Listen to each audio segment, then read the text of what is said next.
I've lived in northern Monmouth County in New Jersey my entire life. I've been a fiction writer, actor, playwright, blogger, gourmet chef, home renovator, event planner, landscape architect, and decorator.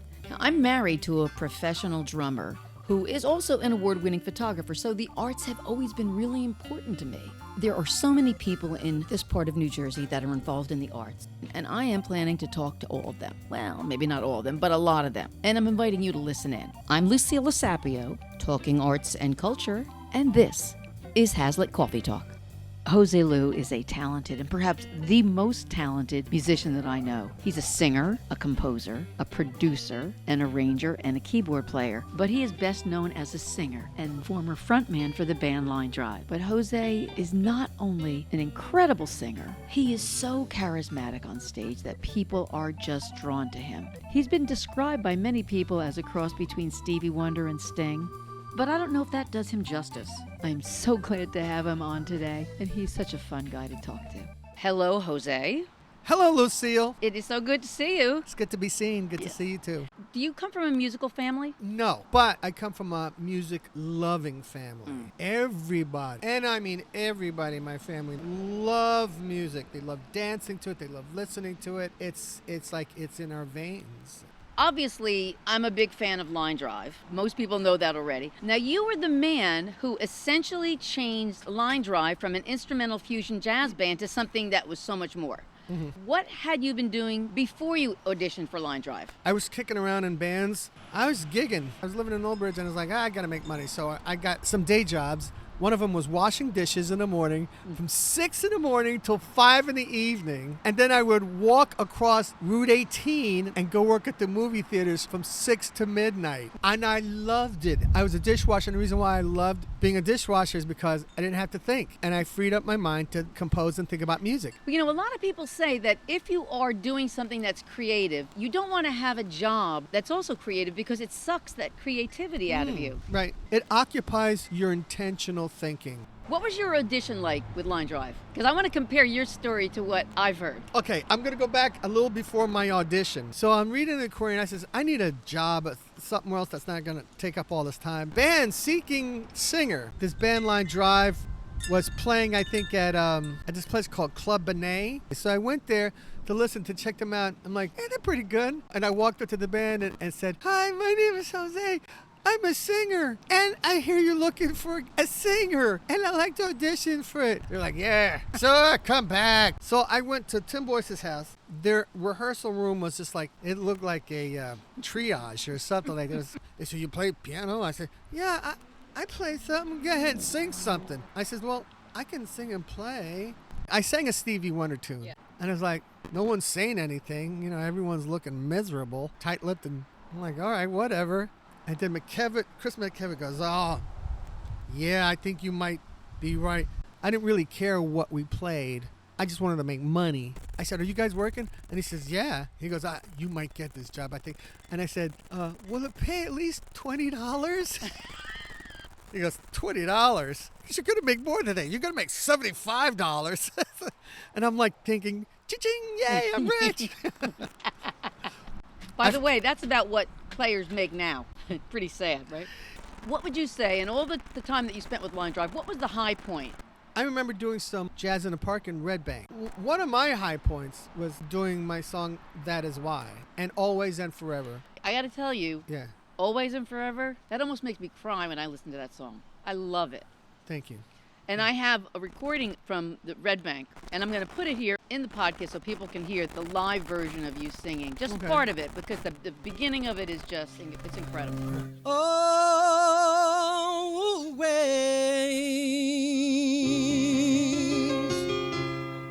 and forever, you and me were meant to be for always.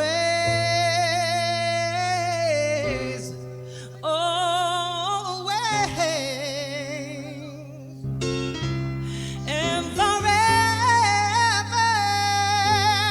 you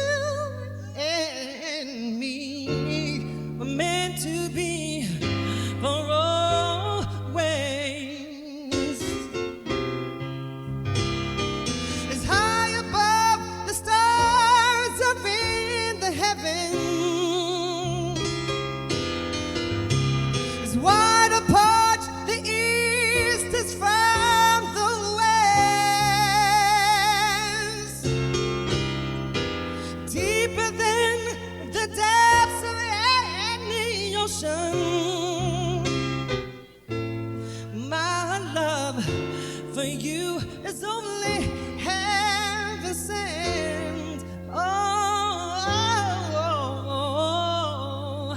Oh, wait.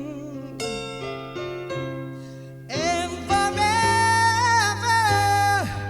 you and me were meant to be for always, always. And forever, you and me were meant to be for always. You and me were meant to be for always.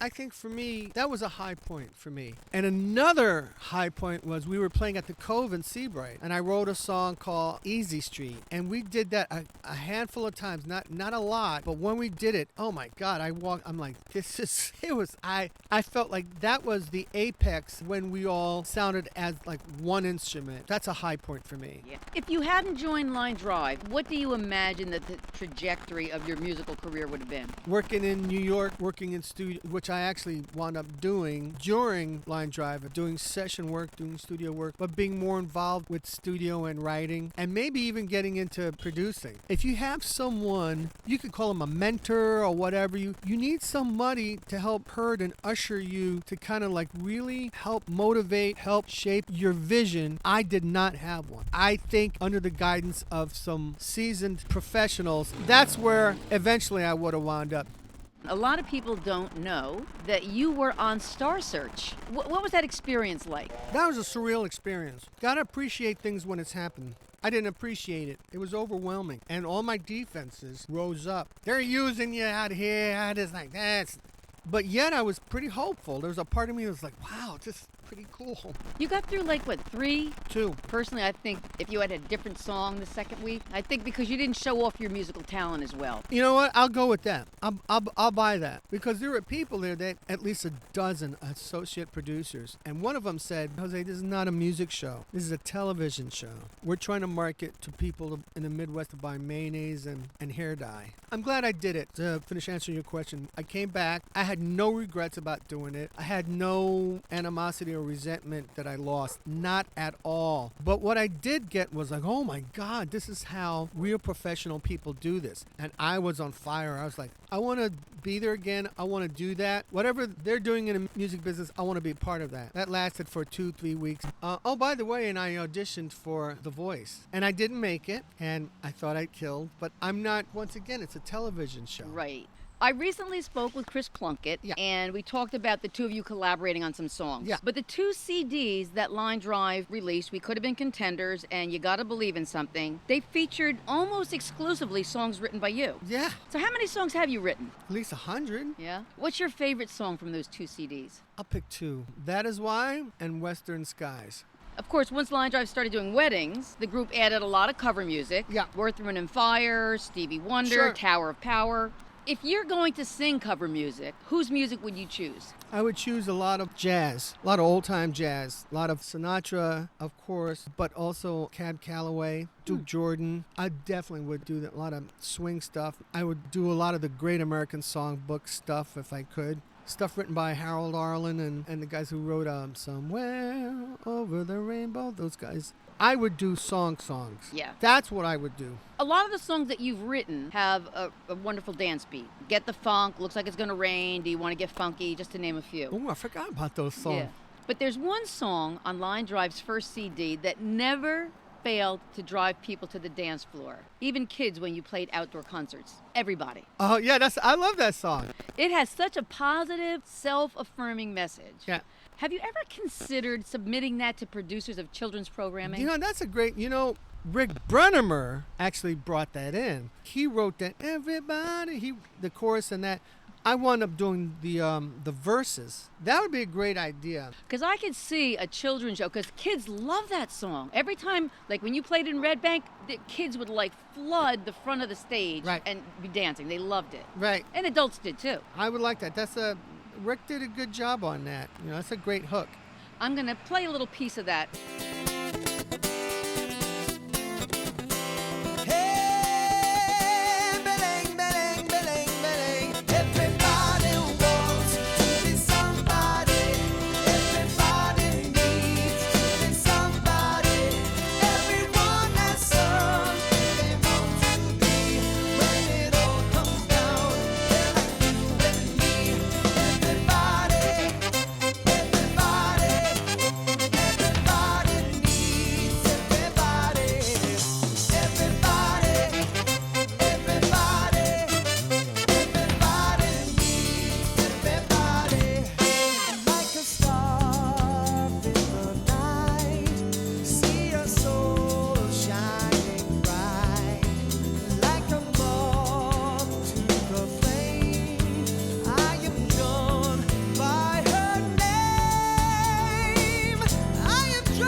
And Get the Funk, by the way, I really like that one too. Yeah, that's another song that people really like. Yeah, they do. Well, check this out. We were doing Red Bank in the Park, and people were yelling, "Get the funk, get the funk." And I think we called something else. And a woman at the side of the stage said to me, "You're not going to do your own music?" I go, "Well, we're here to get some weddings." And she says, "If you're not going to play your own music, what's the point?" And I was like, "Hush."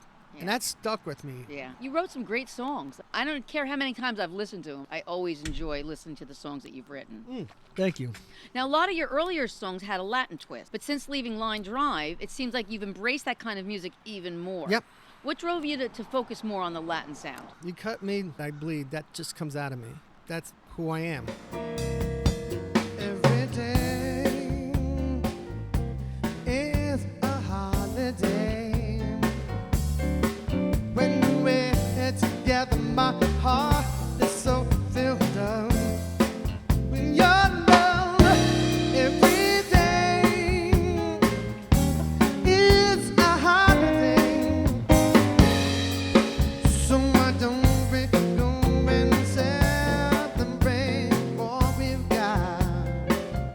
Does any of your music address social inequities? When it comes to social issues, I address social issues more with addressing personal issues. How I think, how do I love, how do I accept, what am I about? Addressing social issues, I have to address me, the man in the mirror. I have to take a look and fix what's going on with me. You've been described by some people as a sort of a cross between Stevie Wonder and Sting. But in addition to being a very charismatic singer, every musician that I've spoken to that has worked with you comments on your ability to arrange, produce, and even play the keyboards beautifully. Why did you choose to concentrate on singing instead of some of those other things? It came fairly natural to me and organic, the singing part. The writing and the keyboard playing, the producing, I got to work at that. Out of all the things that you do creatively, what gives you the most satisfaction? I was working with Line Drive. We were in a bar in Keensburg. There wasn't a lot of people there. I forget what I was singing, but I heard it coming out of my mouth, and I said, this is what I'm born to do. I was like, it hit me like a diamond. This is what I'm supposed to do. Just sing. That's like my gift. It's like, oh, I was created to do this. And half the band's pissed off or something, like, you know how that goes. And here I am going, oh. Now, you've done, obviously, club work, jingles, background vocals, outdoor concerts, weddings, and you played concerts at Count Basie. You opened for special effects, Tower of Power. Now, given the choice, what type of venue would you most like to be doing now? On a big stage with a band, tons of people, doing an outdoor festival in Europe. More than doing studio work? Yeah. I would love to be on stage just because I get to sing different songs, and usually my songs. That's what I want. I would love to do that. And Madison Square Garden. Just a little Madison Square Garden. Just a little Madison Square Garden. I did a Jose Loo band opening up for Tower of Power. We just played my music. I couldn't see anybody, but I loved every minute. And when people started clapping and going, I was surprised. I was knocked over by them. The Jose Loo band, the musicians in it were essentially the guys you work with in Line Drive. Mm-hmm. Now, is this because you just got along with them well, or did you really feel these were the best guys for you to be singing with? I think, first of all, the guys in the band, Gary, Chris, Chuggy, Mike, they all brought something. They bring a good energy to the music, and that's, I want some energy in it. I was going to say, I always wondered why you didn't say Jose Loo with Line Drive, and then take advantage of the people that know Line Drive, right, but make it your band, like Jose Loo, backed up by Line Drive. Well, I wouldn't want to, boy, you're steering this to another place, aren't you? Well, I mean, and quite honestly, I can't see them ever complaining about that. Really? What's the difference between being called the Jose Loo Band or Jose Loo with Line Drive? That's actually a good point. I've thought about that. I suggest you do that because take advantage of the name Line Drive. There's nothing to lose. No, I hear you. I've thought of that. I thought about that.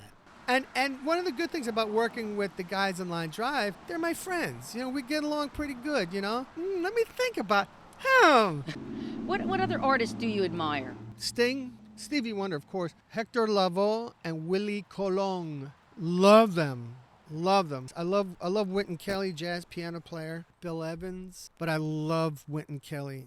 I will just listen to him play piano. Anybody who knows you, and of course I've known you for a long time, would describe you as intelligent, kind, and very funny. So much of that comes through on stage, which is probably the reason why you have such a charismatic presence on stage. Have you ever thought about what draws people to you on stage other than just your singing? I don't know, because I think to myself, I'm just there. I just show up and I'm like, I got a job to do and I'm hoping I'm doing a good job. It kind of goes back to that question that we talked about earlier about social justice, and you said with you it's more of a one-to-one thing. And I think people sense that with you on stage, like you are making a personal connection to the audience. Yeah. That's how I feel when I write. I'm writing a song called Different Kinds of People, and it's been laying around for almost 30 years. I'm thinking, I need to finish this song. We can all make room for different kinds of people in our lives. That is why it's about my transformation as a human being in my soul, being lost and being effed up, because I was effed up for a long time. Many of us saw you singing backup during the Christmas tree lighting special on the roof of 30 Rock. Yep. Who were you backing up? Jennifer Nettles from Sugartown. I think that's the name. They're like one of those huge country bands. What was that experience like? I thought to myself, this is where I belong. 2 years, I'm going to be one of the headliners. I thought that. And in some way, and I'm glad you reminded me of that, because that's going to help me do that, put that in my brain. I'm going to put that out there. I want to do that. Let me switch over to the local music scene. Yeah. Assuming at some point that the coronavirus is going to be under control and that live music returns, what do you see as your next steps? My next step is finishing my website and my YouTube channel and having my songs, singing and playing, getting out there, and performing on huge stages. Jazz in Jamaica, those festivals, smooth jazz concerts, whatever. Even concerts, I've backed up other people, music in Jersey City or whatever. I want to sell my songs too. One of the things that I've seen in all these documentaries we're watching, it's the copyrights where the music is. And you have some great songs. Thank you. You should be sending them to artists. I am, yeah. Oh, and I'm writing some musicals too, by the way. And I'm working on a television series. It started as a musical. I'm thinking, wait a minute, this could be like a 6 or 7 series television thing. So, well, you could have both musical and television series. Think of Glee. Yeah. Well, this one's called "Are We Eatin' on This Gig?" Are we eating on this gig? And are they club sandwiches? There's a song about that in there. No mayonnaise, no mustard, no music. How are we supposed to eat this stuff? We've had enough. I have a whole. That sounds good. Yeah, I have a whole thing. I have a whole musical. Can people buy your music? Not yet. I got to finish that one. This is what I see. And you even hear it in documentaries. Bands fall apart, they quit, they argue. I've seen it. Almost every band worth their salt has argued and fell apart and stuff. And I always say, when I see those documentaries, like, what's wrong with them? Why didn't they just work it out? Yeah, you got to have a good business sense. You have to have a sense of business and no effing around. One of the things that Chris and I talked about, because he was saying, you guys had it. You had it. I mean, there was this synergy, and there still is whenever you guys play together. There's still this kind of magic that comes out. And he goes, what do we do wrong? All the other groups that had that, they went big. And I said, yeah, but they all broke up. They're either dead, drug addicts, miserable. You guys, maybe because you liked each other. You guys were together for 40 years or something. And I think back to when you guys did the concert at the McClune's 2 or 3 years ago. Yeah. People went nuts. I mean, that sold out in like 2 days. I know, right? You could do it again as Jose Loo and Line Drive. Do you think that will sell? Yep. Why not? All right, this is my last question. No more? I know, we could talk forever. If somebody told you that they were pursuing a career as a singer, Yeah. what kind of advice would you give them? Take care of your body, take care of your voice, work at it. Whatever you don't know, whatever you need to know, make it your business to find out. Be responsible for your craft. Mature, learn, and wise up. Try to be grateful for what you have, even grateful for the things you don't have. You never know how that might work. Yeah. That's what I would do. And take care of your instrument. Jose? Yes. Thanks so much for making the time to come here today. Oh, you're very welcome. Thank you for inviting me here and allowing me to sit here and drink your coffee and eat some of your cookies and talk about stuff. I appreciate that. I love the arts and I love to talk, and that's why I'm talking to local artists. And if you like listening, then subscribe to my podcast. You can do it on this page, on iTunes, or anywhere you get podcasts. I'm Lucila Sapio, and this is Hazlitt Coffee Talk.